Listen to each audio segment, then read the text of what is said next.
आज तक के ई एजेंडा में टीम मोदी के 17 मंत्री एक मंच पर आए।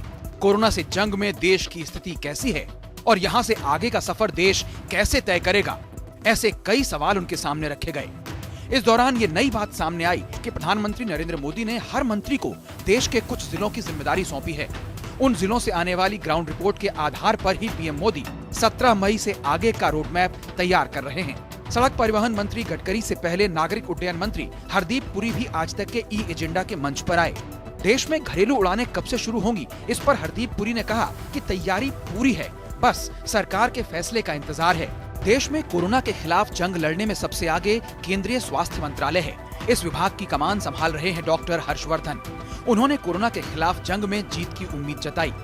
कोरोना पर जीत की उम्मीद जहां कायम है, वहीं देश में एक बड़ा संकट मजदूरों को लेकर है।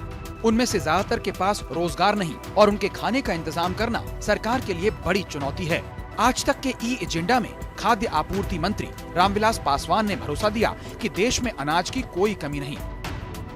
केंद्र सरकार अब ये मान रही है कि कोरोना से जंग लड़ने के साथ ही देश में धीरे धीरे हालात को सामान्य बनाने की जरूरत है, लिहाजा हर विभाग इसमें जुटा हुआ है।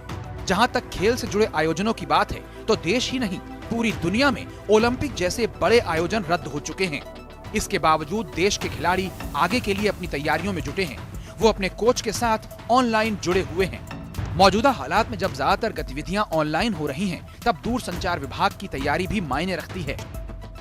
सबसे पहले हमने संचार विभाग को कहा कि भारत में घर से काम होने की पूरी सुविधा को लिबरलाइज करो, वर्क फ्रॉम होम।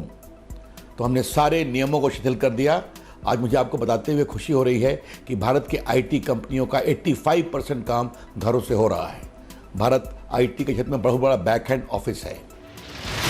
मोदी सरकार देश के सामने आई अब तक की सबसे बड़ी चुनौती से जूझ रही है। हर फैसला कोरोना के मामलों को देखकर लिया जा रहा है, जिसमें कुछ राज्यों में तेजी बरकरार है। 17 मई के बाद का रास्ता भी हालातों को देखकर ही तय होगा।